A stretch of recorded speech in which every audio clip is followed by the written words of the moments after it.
Salam, bizim bugünkü dərsimiz sifətin isimləşməsidir. Sifət bəzən cümlədə aid olduğunun ismini itirəndə ismin rolunda çıxış edə bilir. Yəni, sifətin isimləşməsi üçün vacib şərtlərdən biri ismini itirməsidir. Bu zaman ismin xüsusiyyətlərini qəbul edəcək, amma morfoloji baxımından, yəni nitq hissəsi baxımından yenə də sifət olaraq qalacaq.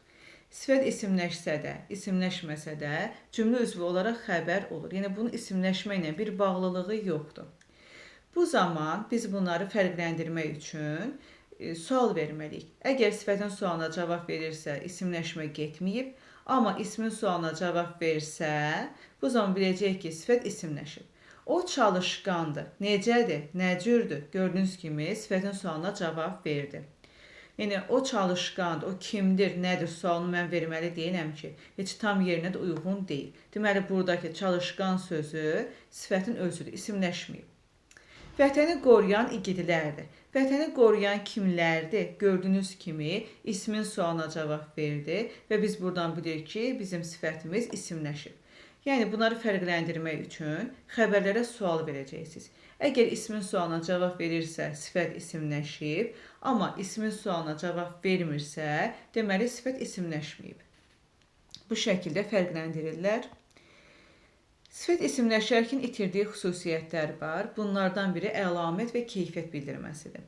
Qocalar gənclərə kömək etdilər. Nə etdilər? Kömək etdilər. Kim? Qocalar. Kimə? Gənclərə. Gördüyünüz kimi burada kim və kimə sualına cavab verdi və yanında ismi yoxdur. Qoca adamlar gənc adamlara kömək etdilər şəklində olmalıydı.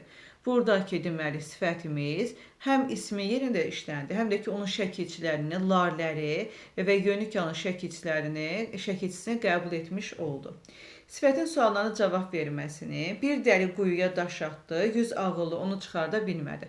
Baxın, gördüyünüz kimi yenə də burada sifət özünə aid olan ismini itirib. Ağıllı adam mənasında, dəli adam mənasındadır, amma ismi yoxdur. Bu zaman sifət ismin sualına cavab verəcək. Daş atdı, kim? Dəli. Nə etdi? Atdı, nəyi? Daşı. Kim atdı? Dəli. 100 ağıllı onu çıxarda bilmədi.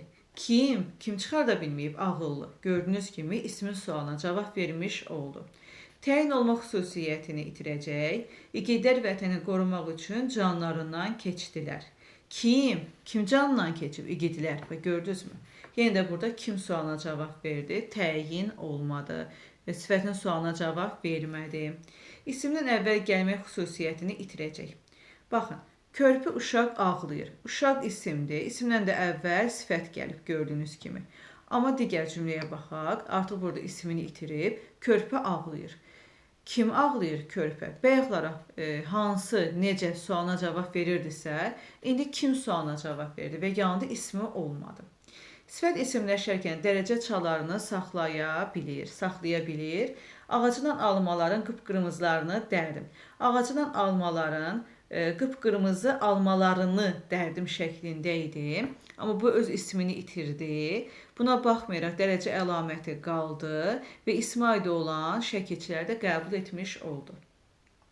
Ən çox isimləşən sifətlər, baxın, qocadır, gəncdir, cavandır, igiddir, qəhrəman, gözəl, qəşəng, ağıllı, savadlı olacaq. Bunları əzbərləyin, bilin ki, bunlar sifətlərdir, isim deyillər.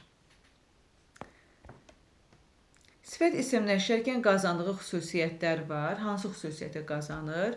Əlbəttə ki, kim, nə, kimə, nəyə suallarına cavab vermək xüsusiyyətini qazanır. Şairlər gözəllərə şeirlər yazmışdır. Şairlər gözəl qızlara şəklində idi, gördüyünüz kimi. Buradakı ismi aid olan şəkilçiləri biz köçürtmüşük sifətin üzərinə və onun əlindən ismini almışıq. Bu zaman deməli, sifətin isimləşməsi baş vermişdir. Sonra hallanır. Körpə, körpənin, körpəyə, körpəni, körpədə, körpədən. Cəmlənə bilir. Qocalar, gənclər, igidlər. Mənsubiyyətə görə dəyişir. Mənim qəhrəmanım, vətənin igidləri şəklində mənsubiyyətə görə dəyişə biləcək.